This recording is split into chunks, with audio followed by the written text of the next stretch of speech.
चलिए बच्चों, आज एक अलग कंसेप्ट है। पढ़ाई लिखाई नहीं है, थोड़ा करियर के बारे में भी सोचना चाहिए। आप जो 10th 11th 12th कर लेते हैं, 10th के बाद स्ट्रीम चूज करते हैं। 10th तक तो नॉर्मली सभी सब्जेक्ट पढ़ना पड़ता है, और 11th 12th में आपको एक कंपलसरी स्ट्रीम लेके चलते हैं। जैसे कॉमर्स हो गया, आर्ट हो गया, कोई पॉलिटेक्निक करता है, कोई कॉमर्स से ये करेगा वो करेगा, मतलब ये ब्रांच हो जाता है। आपको एक सब्जेक्ट आपको सिलेक्ट करना पड़ेगा, मतलब एक स्ट्रीम। जैसे कॉमर्स हो गया तो कॉमर्स में आप CA CMC LLB BA और BA MBBA ये सब कर MBA मार्केटिंग ये सब कर सकते हैं। साइंस में अब जैसे नीट करके डॉक्टर क्वालिफाई होता है, क्या सब बनता है वो आगे की बात है। 10th के बाद 11th 12th पढ़िए, उसके बाद आप एक अलग स्ट्रीम से चलते हैं। तब आपका सपना आता है सेंट्रल यूनिवर्सिटी, मतलब अपने स्टेट के हट के। जैसे आप बिहार है तो बिहार से सेंट्रल क्या हो जाएगा, दिल्ली हो गया, बनारस यूनिवर्सिटी हो गया, JNU हो गया। कोलकाता में जो यूनिवर्सिटी आता है वो दिल्ली, मतलब अधिकतर टारगेट करता है DU, मतलब दिल्ली यूनिवर्सिटी। तो इसके मतलब पहले जो होता था 2020 या 22 तक, 21 तक होता, हाँ 21 तक जो होता था, तो आपको क्लास 12th के बेस पे मिलता था। उसके जो रिजल्ट आता था उसके मेरिट लिस्ट पे आपका मतलब एडमिशन होता था। तब सरकार जो डिसाइड किया, सो नहीं, एक एग्ज़ाम होना चाहिए। वो तो नीट सब पहले से ही होता था, उसको NTA नेशनल टेस्टिंग एजेंसी उसको मतलब कंडक्ट करवाते थे। और ये CUET को भी NTA नहीं मतलब कंडक्ट करवाता है, लेकिन ये लापरवाह होता है, थोड़ा ये लेजी होता है, सुस्तीपन इसमें ज़्यादा आ गया है लग रहा है। 21-22 ठीक था, इसमें 2 मोड होता है, एक पेपर मोड होता है और एक कंप्यूटर बेस होता है। तो ये जो NTA है ना, वो क्या करता है, नेशनल टेस्टिंग एजेंसी, यही G को भी, नीट को भी, और क्या बोलते हैं इसको, CUT को भी यही कंडक्ट करवाता है। तब गवर्नमेंट डिसाइड किया नहीं, एक इंट्रांस होना चाहिए जो सबके बराबर होना चाहिए। अब 12th में किसी को 60% आया, 65% आया, 70% आया, वो मैंने नहीं रखेगा भाई। अधिकतर परसेंटेज मतलब हाईएस्ट आया है 90+ है तो नॉलेज 100% ही होगा। तो ऐसे बना दिया गया। सो एक मेन इंट्रांस टेस्ट होगा, उसके हिसाब से आपका कॉलेज सेलेक्ट किया जाएगा, समझे। तो DU पे ज़्यादा बात करेंगे, क्योंकि अगर आउट ऑफ 100 रखे तो 97% DU का ही रहता है। 3% इधर उधर हो गया, जैसे BBA LBA ये सब अगर करना है तो आपका BHU हो गया। अगर BHU में बनारस यूनिवर्सिटी में अगर आपको एडमिशन है, तो अगर आप जाके अगर SSC CLC अगर ये सब निकालना चलता है आफ्टर ग्रेजुएशन, तब आपको लिए वो ठीक है। नहीं, अगर कोई अच्छा खासा प्रोफेशनल कोर्स है तो आपका DU बेस्ट है, समझे। खास करके कॉमर्स के लिए DU समझे 100 में 100% DU ही रहता है। 1% मतलब 100 में 95 सीट कॉमर्स का ही रहता है DU में, समझे। 76 या 96 कॉलेज है और 74,000 ही सीट है DU में। चलिए पहले देख लेते हैं ये होता क्या है। ये जो CUET है ना, ये 2022 में स्टार्ट किया गया था। कितना में, 2022 में। तो इसका लक्षण सही था, 22 में ठीक था, 23 में भी ठीक था, 24 में थोड़ा ही गड़बड़ा गया, 25 में गड़बड़ा गया, 26 में आप ठीक रहे कि नहीं रहेंगे, साथ में रहेंगे। देखिए CUET मतलब मतलब कॉमन यूनिवर्सिटी एंट्रेंस टेस्ट होता है, समझे। इसका फुल फॉर्म होता है CUET का। ये 2022 में आया, समझे, 2022 में आया। इसका फुल फॉर्म क्या था, कॉमन यूनिवर्सिटी एंट्रेंस टेस्ट। मतलब ये स्टेट यूनिवर्सिटी भी कंडक्ट करवाता है, मतलब स्टेट यूनिवर्सिटी में इसका भी रहता है। मतलब होता है ना, एलिजिबिलिटी क्राइटेरिया क्या होना चाहिए आपका। CUET वो यूनिवर्सिटी एक्सेप्ट करता है तो ठीक है। जैसे SSMID हो गया, जेसस क्राइस्ट हो गया, उसके बाद किरोड़ीमल हो गया, KMC हो गया, सत्यवती कॉलेज हो गया, उसके बाद हो गया आपको डॉक्टर भीमराव अम्बेडकर हो गया, SRCC हो गया, Shri Ram college of commerce हो गया, फिर कॉमर्स एंड आर्ट हो गया। ये सब DU का कॉलेज है, समझे।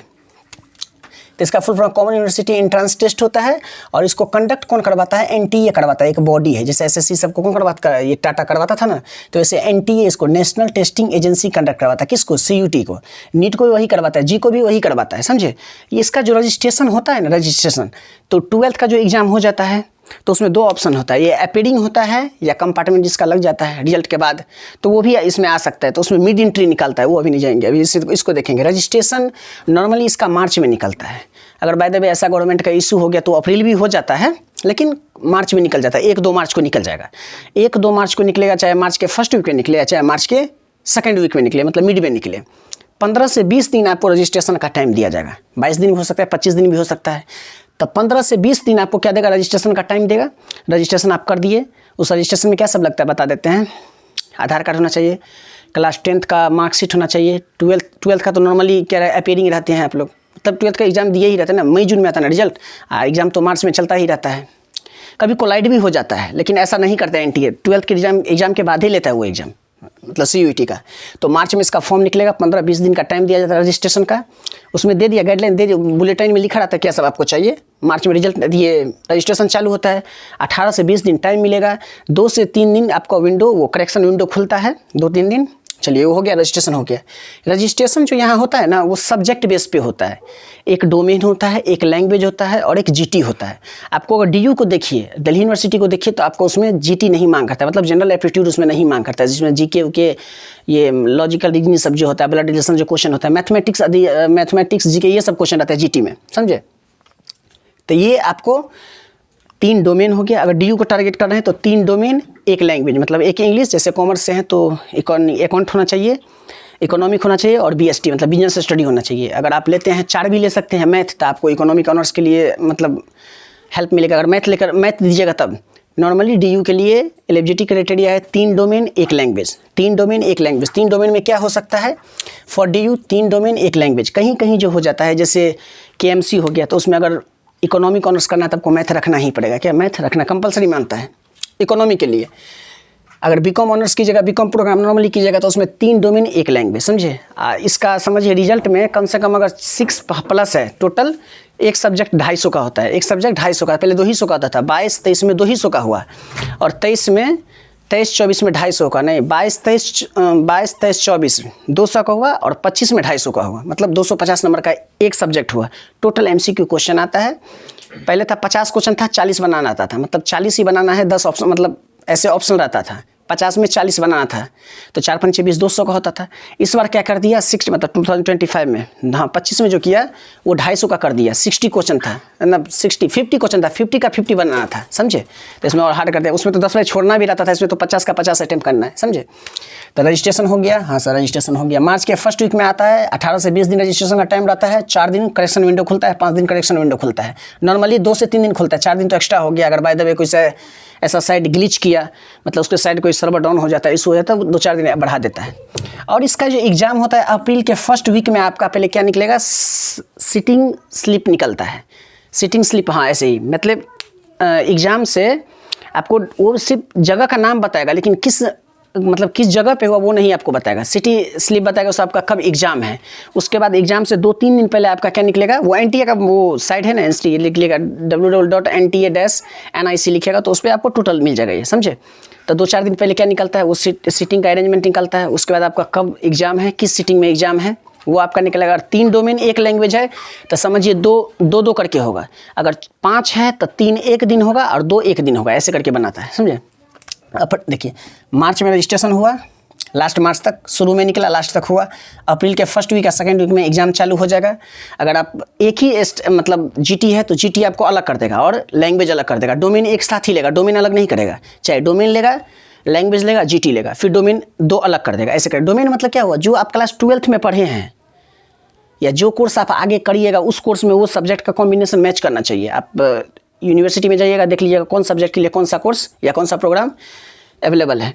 फिर रिजल्ट जो आएगा वो 15 से 20 दिन लगा देता है। अगर कॉपी मोड रहता है, पेन मोड रहता है, तो उसमें क्या होता है 1 महीना लगा देगा।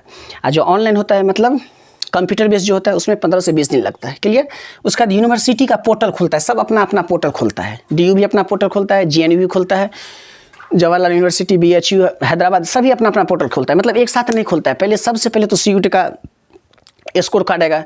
स्कोर कार्ड के बाद 4 या 5 दिन के बाद क्या होता है, अपना पोर्टल डीयू खोलेगा। डीयू में 2 फेज होता है, फर्स्ट फेज और सेकंड फेज। फर्स्ट फेज में क्या करते हैं, रजिस्ट्रेशन करते हैं। क्या करते हैं, रजिस्ट्रेशन करते हैं। मतलब रजिस्ट्रेशन को लिखिएगा डायरेक्ट www.csas.com, तो ये क्या आ जाएगा, ये दिल्ली यूनिवर्सिटी का पोर्टल है।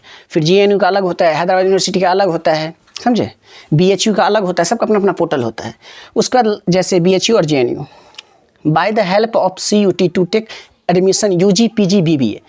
अगर आपको सेंट्रल गवर्नमेंट यूनिवर्सिटी से, उससे मतलब कैंपस सिलेक्शन ज़्यादा अच्छा खासा होता है सेंट्रल यूनिवर्सिटी में। इधर क्या है, समझता है रेगुलर तो रहता नहीं है, साल में एक बार गया, एग्जाम दिया, बस हो गया, पढ़ाई वढ़ाई कुछ नहीं होता है। वहाँ क्या होता है, रेगुलर होता है, आपको रेगुलर क्लास करना पड़ता है, वहाँ अच्छा खासा पढ़ाई होता है। इधर क्या है, होता इधर भी है, लेकिन बच्चा जाता नहीं है, उतना सीरियस लेता नहीं है। इसलिए एडवाइस करेंगे central university graduation, degree same है, लेकिन भाई नॉलेज में अंतर है। यहाँ का पूछ लीजिए, कुछ नहीं बता पाएगा। वहाँ रोज़ पढ़ना मतलब अलग बात रहता है, समझे। और रजिस्ट्रेशन इसका फी जो होता है वो डिपेंड करता है सब्जेक्ट कॉम्बिनेशन पे, आप कितने सब्जेक्ट लेते हैं। एक सब्जेक्ट का 250 रुपये पड़ता है, 200 रुपये या 250 रुपये पड़ता है। रजिस्ट्रेशन फी आपको 250 रुपये या 300 रुपये पड़ेगा दिल्ली यूनिवर्सिटी का, कम ही रहता है। और इसका ईयरली का चार्ज भी वही 18,000 20,000 ऐसे करके रहता है। पीजी यूजी सबका लग जाता है ज़्यादा खर्चा। तो ये पूरा सीयूटी का रहा। सीयूटी से आप पीजी यूजी मतलब अंडर ग्रेजुएशन, पोस्ट ग्रेजुएशन, चाहे बीटेक, एलएलबी, यही सब जो कोर्स होता है उसके हिसाब वो कोर्स आप कर सकते हैं गवर्नमेंट यूनिवर्सिटी, वो भी सेंट्रल यूनिवर्सिटी से। CUT NTA कंडक्ट करवाता है, इसका फुल फॉर्म होता है कॉमन यूनिवर्सिटी एंट्रेंस टेस्ट, यही होता है सब चीज़। बहुत लोग नहीं जानते थे, तो हम जानते थे, मतलब हम इसमें थे। मेरा 2 या 3 नंबर से कट ऑफ मेरा क्लियर नहीं हुए, इसलिए मेरा वो KMC मतलब मेरा टारगेट था ये KMC, लेकिन KMC में हुआ नहीं, डॉक्टर भीमराव मिला। उसके बाद सेकंड अपग्रेड, इसमें 2 ऑप्शन आता है, कि अपग्रेड आता है, एक फ्रीज आता है, और इसमें प्रेफरेंस लिस्ट बनना पड़ता है। DU में अलग से बात करेंगे दूसरे लेक्चर में। DU का टोटल पोर्टल कैसे काम करता है, कब फेज 1 आता है, कब फेज सेकंड आएगा, फिर राउंड 1 में मेरिट लिस्ट कितना बनता है, कितना नंबर चाहिए, एटलीस्ट कितना नंबर चाहिए ये भी बताएंगे। 2 साल का तो ऐसे ही है, हाँ 2 साल के मतलब कंपेयर करके, 2-3 साल में कंपेयर करके तब उसको टारगेट करेंगे। सो इतना नंबर है। हाँ, इस बार के अकॉर्डिंग अगर आप 6+ मतलब आउट ऑफ 1000 में GT लिए हैं तब, लेकिन 800 से ही जुड़ाता है, 1000 से जुड़ाता है। 1000 में अगर आउट ऑफ 1000 में 700+ है तो समझिए फर्स्ट राउंड में क्लियर है आपका। सेकेंड राउंड में प्रेफरेंस लिस्ट जो होता है उस पर सबसे बड़का वही चीज़ है। अगर नंबर आप थोड़ा भी कम है, लेकिन प्रेफरेंस लिस्ट अगर सही से बनवाते हैं तो आपका सबसे इंपॉर्टेंट वो प्रेफरेंस लिस्ट ही होता है, समझे। अगर 500 भी है ना तो राउंड 1 में आप आ सकते हैं, मेरिट जो निकलता है तो फिर मतलब राउंड 1 में आपका नाम आ सकता है। लेकिन प्रेफरेंस लिस्ट पे डिपेंड करता है आप किस हिसाब से प्रेफरेंस लिस्ट बनाते हैं। वो तो अच्छा क्या करेगा, डायरेक्ट BCom ऑनर्स 50 कॉलेज या 50 कॉलेज सेलेक्ट करके दे देगा। भाई नंबर अपना देखो, किस नंबर पर जाके यहाँ पे यूनिवर्सिटी एक्सेप्ट कर ले, उस हिसाब से बनाया जाता है। वहाँ उसका पोर्टल ही अलग होता है, समझे, उसका हिसाबारी अलग दुनिया चलता है। तो पहले आप तैयारी कीजिए, जो क्लास 12th में पढ़ते हैं वही CUT में भी, मतलब CUT का भी क्लास 12th है, CUT होता है, समझे। तो क्लास 12th में जो पढ़े होंगे वही CUT में पढ़े होंगे। इंग्लिश इसका अलग हो जाता है। इंग्लिश क्लास 12th में कौन पढ़ता है, CBSE वाला बच्चा थोड़ा ना पढ़ता है। इंग्लिश बहुत बड़ा इसमें इंपॉर्टेंट रोल अदा करता है, मालूम है। इंग्लिश में ऐसा क्वेश्चन पूछेगा ना, वो अपोजिट वर्ड पूछ देगा, किसी मीनिंग का साइनोनिम पूछ देगा, एंटोनिम पूछ देगा, ऐसा वर्ड पूछता है। तो लग रहा है कि अब कितना लेवल हाई पढ़ना पड़ता है, मालूम नहीं यार। लेकिन इंग्लिश का बहुत मतलब, इंग्लिश में समझिए ना 250 में 120, 180, 210, 250 का 250 किसी का नहीं होता है। इंग्लिश बहुत हार्ड होता है उसमें, समझे। अब किस लेवल का इंग्लिश पूछता है मालूम नहीं। लेकिन जो डोमेन पढ़ते हैं, जैसे फिजिक्स, केमिस्ट्री, बायोलॉजी पढ़ेंगे तो आपको 11th 12th मालूम ही होगा। कॉमर्स में अगर अकाउंट, आर्ट और अकाउंट, इकोनॉमिक और BST बिजनेस स्टडी पढ़े होंगे तो मालूम है कैसा क्वेश्चन आता है। लेकिन ये जो इंग्लिश है ना, बहुत इंग्लिश में बहुत कटता है, बहुत इंग्लिश में हिला देता है माथा को। तो इंग्लिश को आप मतलब हमको लगता है इंग्लिश डोमेन से फर्स्ट में आप इंग्लिश रखिए, इंग्लिश को सबसे पहले तैयारी कीजिए। डोमेन तो आपको मालूम है, ऐसे ये पढ़े हैं 2 साल और 2 महीना 3 महीना पढ़ लेंगे, समझे। तो यही होता है CUT मतलब कॉमन यूनिवर्सिटी एंट्रेंस टेस्ट होता है। इसके हिसाब से आपको सेंट्रल यूनिवर्सिटी मतलब UG, PG, BTech इस सब के लिए आपको इससे कॉलेज मिल सकता है, गवर्नमेंट कॉलेज। चलिए अब DU के बात करेंगे नेक्स्ट वीडियो में।